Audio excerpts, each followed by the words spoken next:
These charges are moving with certain velocity and they are getting drifted from one point to another point since it is a current carrying conductor. So VD is a drift velocity. When a charge is in motion in a magnetic field, what is its radius is what we are going to write. So from this expression we can write R is equal to mv divided by qb. dB is a magnetic field which is resolved into two components, that is along x-axis and y-axis, as dBx and dB perpendicular.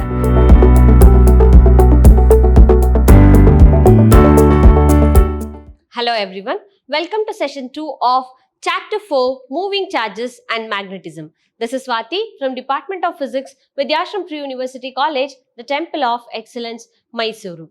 In the previous session, we have learnt about the basics of the magnetism.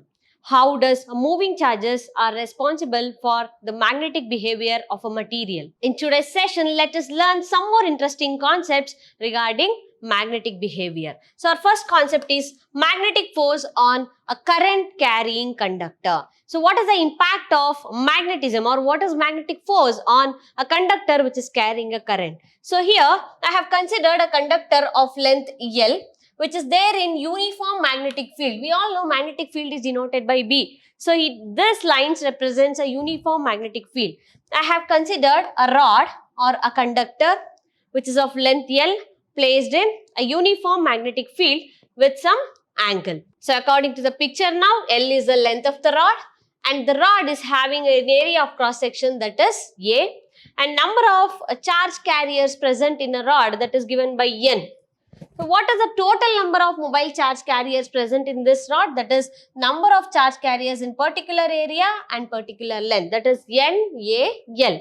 So what is the total charge present? So charge is denoted by Q, we know that, but in the particular length and a particular area, number of charges, they are having a total charge QNAL. That's my equation 1. Q is a charge on number of particles in an area of cross section in a particular length.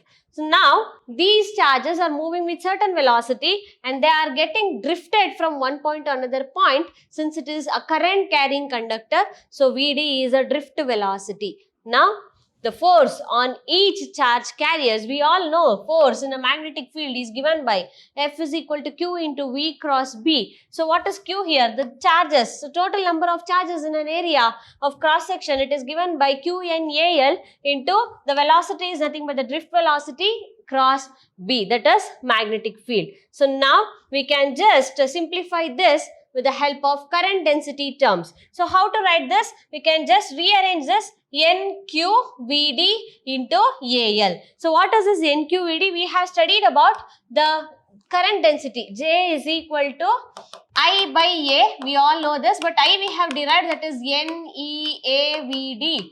I, that is current in the chapter current electricity. So with the help of that, we can replace this NQVD from J, because J is equal to I by A. So from this we know what is I. It is NEAVD divided by A and A will get cancelled and we remain with NEVD. What is E? E is charge of an electron. So here we have Q instead of E. So we can write it as J into AL cross B. So now current density is nothing but J, that is I by A, that is given by NQVD. So F is equal to, what is J? J is I by A. So I can just write this as I by A into AL cross B. So A and A will get cancelled and I remain with F is equal to L cross B into I, or we can write it as F is equal to BIL sin theta, since we have cross product between L and B. Here L is a vector of magnitude length. So this is the total magnetic force on a current carrying conductor. So next let's move on to motion in magnetic field. So suppose we have magnetic field here. Just imagine the cross marks represents the magnetic field. So let us now derive an expression for the radius, the angular frequency as well as the time period for a charged particle describing its circular motion in a magnetic field. Now let us consider a charge. Say for example it is Q, which is moving perpendicular to magnetic field. Say for example we have a magnetic field here. You can just observe it is moving perpendicular to magnetic field, that is theta is equal to 90 degree. So this perpendicular force F is equal to QVB sin 90. What's the value of sin 90? It is 1. So we get F is equal to QVB, and this force acts as a centripetal force which results in the motion of a charge in a circular path, since it is centripetal force. So now we know the formula for centripetal force, that is F is equal to mv square divided by r. So we have from the equation 1, we have F is equal to QVB, and here we have F is equal to mv square. So both LHS are force only, so we can equate RHS of both the expressions, that is mv square by r is equal to QVB. So you can cancel one v and the other v, and you will remain with m into v divided by r is equal to QB. Here, when a charge is in motion in a magnetic field, what is its radius is what we are going to write. So from this expression we can write r is equal to mv divided by qb. That is, by knowing the mass of a charge and the velocity and the magnetic field, so we can just find out the radius of circular path of a moving charge. So here in this expression, m is the mass of the particle, r is the radius of circular path. What is B here? It's magnetic field, and Q is charge, V is the velocity of charge. Suppose omega is angular frequency. We know what is an expression for angular frequency, that is omega is equal to 2 pi f, where f is the frequency. We also know about the relation between linear velocity and angular velocity, that is B is equal to r omega. So from the previous expression we know r is equal to mv divided by qb. So let us substitute the same in the above expression. So we get V is equal to mv by qb into omega is nothing but 2 pi f. So here we are writing an expression for frequency. So from this we can write, we just multiply this to LHS. So we get QVB is equal to mv into 2 pi f. Or we can write it as 2 pi f is equal to QVB divided by mv. V and V gets cancelled. F is equal to QB divided by m into 2 pi. So we get F is equal to QB divided by 2 pi m. Therefore, from this expression we can conclude the frequency of rotation is independent of velocity. Since we do not have any velocity term here, we can say it is independent of velocity, and it is not even dependent on the kinetic energy of the particle. So now we have derived an expression for radius as well as the frequency. Let us write the expression for time period. We all know the reciprocal of frequency is time period, or F is equal to 1 divided by T. So we can write F is equal to 1 by T. So 1 by T is equal to QB divided by 2 pi m, or we just need an expression for time period. So from this, T is equal to 2 pi m divided by QB, where T is the time period. Let us move on to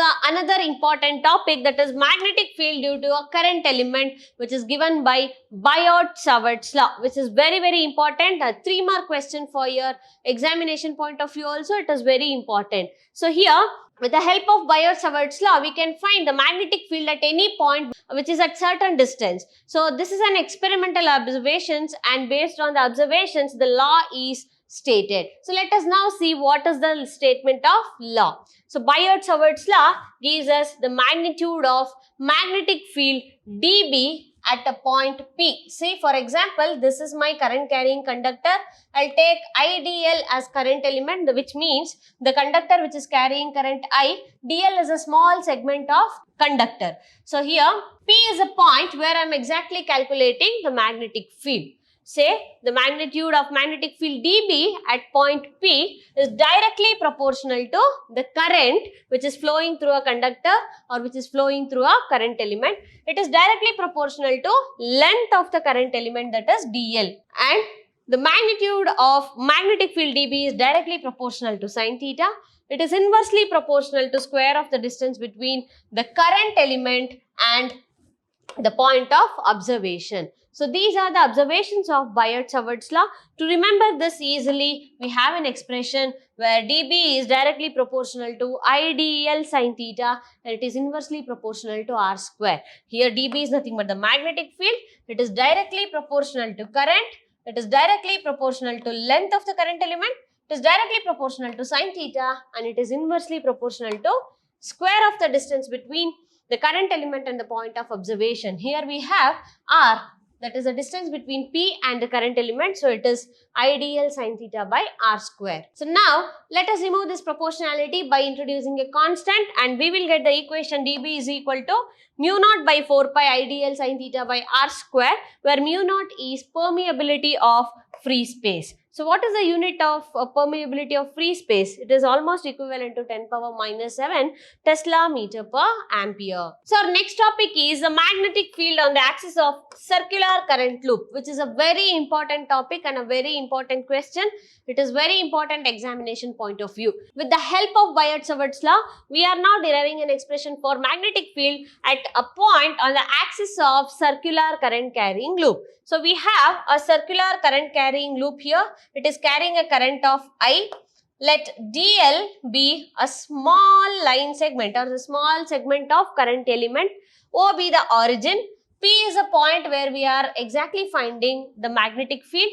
Let us say the point P is at a distance of X and this DL, current element, and P are located at a distance of R at an angle alpha. Now dB is a magnetic field which is resolved into two components, that is along x-axis and y-axis as dBx and dB perpendicular. I hope the diagram is clear to everybody. It is very important to represent the interpretation diagrammatically. So in this figure, I'll just explain the picture once again. What are the terminologies that are involved in the picture? R is the radius of the circular loop, that is this one. And I is the current in a circular loop. The loop is carrying a current I and P is a point on the axis of loop at a distance x from center. And next we have DL, that is length of the current element. Next we have R, small r, that is a distance between P and the current element. So for example, the current element is at Q. So the R is a distance between P and Q. Next we have alpha. It is an angle between the axis and the direction of magnetic field. That is angle between axis and the direction of magnetic field. So the magnetic field at P due to the current element can be calculated first with the help of Biot-Savart's law. So what is Biot-Savart's law? It is dB is equal to mu naught by 4 pi IDL sine theta by R square. Since the current element DL and R, they are perpendicular to each other, we can say sine 90 is equal to 1 and this entire equation becomes dB is equal to IDL by R square, because the sine theta term will become 1 and we remain with dB is equal to IDL by R square. But observe the diagram carefully. This seems to be a right angle triangle. So what is R square? According to Pythagoras theorem, it is square of the hypotenuse is equal to sum of the square of other two sides, that is R square and X square, or we can write it as X square plus R square. This is according to Pythagoras theorem. So now our R square becomes x square plus r square. Now what happens to our first equation, that is dB is equal to mu naught by 4 pi IDL sine theta by r square? It becomes dB is equal to mu naught by 4 pi IDL sine theta. Sine 90 value is 1, so it is 1 now, and in the place of r square we are just writing x square plus r square from a figure, that is by applying Pythagoras theorem. So let it be my equation 2. Now the magnetic field dB, as I said, it is resolved into two components along y-axis as well as along x-axis. So the components along y-axis are equal and they will cancel out, but the components along x-axis, since we are calculating the magnetic field on the axis of a circular loop, they gets add up. Since they gets add up, we can write integral of dB, that is magnetic field along x-axis, is equal to integral of dB cos alpha. Why it is cos alpha? We can also represent this as, in the x-axis it is dB cos alpha and in the y-axis it is dB sin alpha. And since they are equal and opposite, sin alpha terms they become cancel out and we are having only dB cos alpha, that is along x-axis. That's why it is integral of dB cos alpha. That's our equation 3. So what is alpha here? Look at the diagram. Alpha is nothing but adjacent by hypotenuse. That is cos alpha we have. So what is cos theta? Cos theta, it is adjacent by hypotenuse. So what is adjacent according to this triangle? It is capital R divided by hypotenuse is small r. So we get cos alpha is equal to R divided by R. So what is R? According to this expression, it is R is equal to square root of x square plus r square, or we can write it as x square plus r square to the power 1 by 2. So we can write it as, in the place of r, we can write x square plus r square to the power 1 by 2. So next we have the equation. Now it is integral of dB, that is along x-axis, which is equal to, we have integral of dB cos alpha. What is dB? It is mu naught by 4 pi IDL divided by x square plus r square. That's our, according to our equation 2. And cos alpha, in the place of cos alpha, we can write r divided by x square plus r square to the power 1 by 2. So just substitute all the terms and let us simplify this now. So integral of dB, that is magnetic field along x-axis, is equal to, here except the dl term, all the other terms are constant, because current throughout the circular loop is constant, its radius is constant, and mu naught by 4 pi is also a constant value. So let us integrate only the current element term, because we have taken a piece of current element, that is dl. So if you integrate that, you will get a circular loop. So rest of the terms we can write outside the integral symbol. So that is mu naught by 4 pi I into r. We are integrating just dl now. I into r divided by, here I have x square plus r square to the power 1, and it is x square plus r square to the power 1 by 2. So now it is of the form a power m into a power n, which is equal to a power m plus n. So we have x square plus r square to the power 1 into x square plus r square to the power 1 by 2, which means x square plus r square to the power 1 plus 1 by 2. What is 1 plus 1 by 2? So you have 1 plus 1 by 2. In the denominator we have 2. Taking LCM, 2 plus 1. In the numerator will become 3 by 2. So we can write it as x square plus r square to the power 3 by 2 integral of dl. So now dl is a small part of circular element. If you just add all the circular elements, we will get a circular loop, which means the circumference of the loop. Since it is circular, the circumference of the circle is 2 pi r. That is, integral of dl is equal to 2 pi r. So substituting in the place of dl, we will get 2 pi r. That is, our equation now becomes, after integrating the small magnetic fields along the axis of circular loop, we get the magnetic field along x-axis, which is equal to mu naught by 4 pi I into r divided by x square plus r square to the power 3 by 2. Integral of dl gives us 2 pi r. I hope it is clear to everyone. So now we get bx is equal to mu naught by 4 pi 2 into r into r we have, so ir square into pi divided by x square plus r square to the power 3 by 2. So now we can simplify this, that is 2 1s are, 2 2s are, pi and pi gets cancelled, and we get bx is equal to mu naught divided by 2 into ir square divided by x square plus r square to the power 3 by 2. So the direction of this magnetic field is along the axis of the loop, that is b into x, which means the magnetic field along its axis is given by mu naught by 2 into ir square divided by x square plus r square to the power 3 by 2. So we can also write this in vector form, that is b vector, which is equal to mu naught by 2 ir square divided by r square plus x square to the power 3 by 2 into I cap. Since it is along x-axis, I have taken I cap, where I cap is unit vector along x-axis. The same expression for a loop of n number of turns. So how to write the expression now? Bx is equal to mu naught by 2. If it is only one turn, then it is just IR square. If the coil is with n number of turns, then it should be n into IR square divided by x square plus r square to the power 3 by 2. What is the magnetic field in the center of the circular loop? In the center of the circular loop means x term will become 0. So when x becomes 0, we get B in center, because x is nothing but distance between the origin and the point P where you are calculating dx. So when there is no distance, which means at the center there is no distance, so x value will become 0 here. So when it becomes 0, we get B center is equal to mu naught divided by 2 n I r square divided by this x term will become 0 and we remain with r square to the power 3 by 2. This 2 and 2 gets cancelled and we get BC is equal to mu naught divided by 2 Ni r square divided by r cube. So r square and here r square gets cancelled and we remain with BC is equal to mu naught by 2 into Ni divided by r, because it is cube in the denominator and square in the numerator, so it gets cancelled when we remain with 1 r in the denominator. That is an expression for magnetic field at a center. That's mu naught by 2 into Ni divided by r. That means the magnetic field at the center of the loop is always maximum and it decreases along the axis on either side as the distance increases. So this is about the magnetic field on the axis of a circular current loop. So in today's session, you have learned two important derivations, that is Biot-Savart's law as well as the magnetic field along the axis of circular loop. In the next session, let us learn some more interesting important concepts regarding moving charges and magnetism. Until then, keep learning all of you. See you all in the next session. Thank you.